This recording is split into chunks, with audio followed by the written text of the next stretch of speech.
भाई इतनी मेहनत क्यों करता रहता है यार? क्या कर लेगा तू? इतनी उठा पटक, इतनी मेहनत करके तुझे हासिल क्या होगा? कुछ नहीं होता है। तू कितनी कोशिश कर ले, नतीजा जीरो आएगा, रिजल्ट नहीं मिलेगा। तू मेरी बात लिख के रख ले। नमस्कार दोस्तों, खम्मा घड़ी। बहुत सारे लोग आपको कहीं ना कहीं जीवन में ऐसा बोलकर डिमोरलाइज जरूर करते होंगे कि आप जो भी कर रहे हैं, अरे मत करिए, कोई परिणाम नहीं मिलेगा, अरे आप बिना मतलब परेशान हो जाएंगे। ऐसा बहुत लोग कई अवसरों पर आपको जरूर बोलते होंगे। एक छोटी सी कहानी आज इसी बात से जुड़ी हुई। एक बहुत समृद्ध गांव था। उस गांव के अंदर चहुं ओर खुशहाली थी। बहुत अच्छे से लोग वहां पर अपना जीवन यापन कर रहे थे।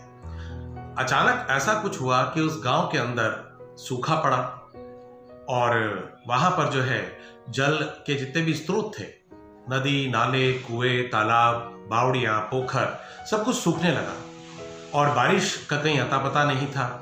ऋतुएं बदल रही थी, मौसम बदल रहे थे, लेकिन किसी को भी कोई उम्मीद नहीं थी। तो उस गांव के जितने भी जो बुजुर्ग थे, अनुभवी लोग थे, उन सब लोगों ने देखा, आपस में मंत्रणा करी और उन्होंने कहा कि इस बार तो लगता नहीं कि ये इस गांव में बारिश होगी या फिर हमारी फसलों को हम फिर से बो सकेंगे, हम कुछ कर पाएंगे, ऐसा तो संभावना लगी नहीं रही है। तो क्यों ना अब हम इस गांव से पलायन का एक विचार करें और अगले गांव की ओर चले जाएं। पूरे सारा गांव का गांव यहां से जाने की तैयारी में जुट गया। उस गांव में एक ऐसा बंदा था जिसने ये सोचा कि यार ये जमीन मेरे पुरखों की है, ये गांव मेरा है, मैं इस गांव में पैदा हुआ हूं, यहां पला बड़ा हूं, मैं इसे छोड़कर कैसे चला जाऊं? कोई बात नहीं। तो उसके दिमाग में कुछ विचार चलते रहे और उसने अपने घर जाकर अपने बैलों को निकाला, हल उन पर बांधा और वो हल लेकर खेत की ओर चल पड़ा। और जब गांव के लोगों ने देखा कि ये आदमी क्या कर रहा है कि अपने ही खेत को इसमें जोतना चालू कर दिया, जितने भी जो बुजुर्ग थे या गांव के लोग थे, उनने बोला क्या कर रहे हो यार, पानी बरसने के कहीं कोई आसार नहीं है, तुम जबरदस्ती मेहनत कर रहे हो, बैलों की जान ले रहे हो, खुद को परेशान कर रहे हो, इतने पसीने में लथपथ हो रहे हो, काहे के लिए मेहनत कर रहे हो? वो आदमी बड़ी गंभीरता से सुनता रहा और उसी समय ठीक ऊपर आकाश में बारिश के देवता इंद्र की नजर भी वहीं पर टिक गई। वो भी उस बात को सुन रहे थे। जब उन्होंने उस व्यक्ति को अपना कार्य करने से रोका तो उस व्यक्ति ने उन गांव के सारे बुजुर्गों को और बड़ों को ये बोला, जो उसके गांव के ही साथी थे, उनको ये कहा कि इंद्र अपने कर्तव्य से विमुख हो सकते हैं, वो अपने कार्य दायित्व भूल सकते हैं, वो लापरवाही कर सकते हैं अपने काम में, लेकिन मैं नहीं कर सकता। वो बरसना भूल गए, बरसना उनका काम था। उनको आदेश देना था मेघों को कि जाओ जाके बरसो और जल की व्यवस्था करो धरती पर, लेकिन वो भूल गए।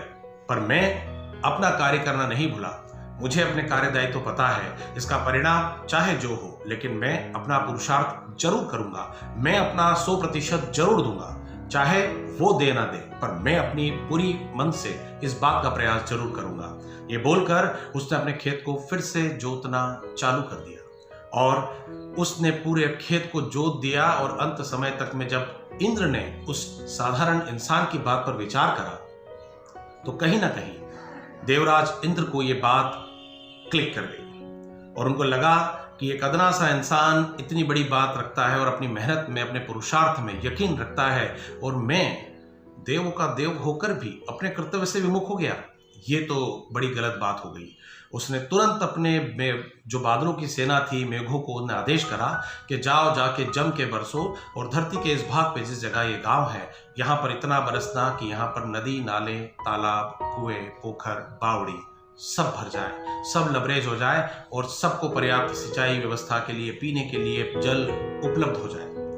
इतना सुनते ही मेघ बरसे और जहां उस अकेले शख्स ने उस गांव के अंदर खेत में जुताई करके खेत को तैयार करा था और सारा गांव पलायन के लिए तैयार था, उन लोगों ने, किसी ने खेत नहीं जोता, लेकिन जिसने जोता वो एक कदम आगे अब बुआई की तरफ बढ़ चुका था। मोरल ऑफ द स्टोरी ये है दोस्त कि अगर आपके पुरुषार्थ में दम है, आप मेहनत में यकीन करते हैं, आप समर्पित भाव से काम करते हैं, तो दुनिया की ऐसी कोई चीज नहीं जो आप हासिल नहीं कर सकते और ऐसा कोई लक्ष्य नहीं जो आप प्राप्त ना कर सके। कोशिश करिए, कि अपना ध्येय जहां पाने की चीज है उसी पर बनाए रखें। लोगों की बातों को नजरअंदाज करिए, जो आपको विमुख करते हैं, डिमोरलाइज करते हैं, आपको नकारात्मक तरीके से आपकी ऊर्जा को निष्क्रिय करने में लगे हुए हैं, उनको नजरअंदाज करना सीखिए और अपने लक्ष्य के प्रति जुट जाइए उस किसान की तरह। एक दिन आप भी कुछ बेहतर पाकर ही दिखाएंगे।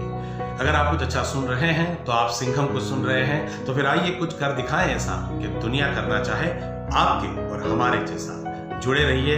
जय हिंद, वंदे मातरम, स्टे कनेक्टेड।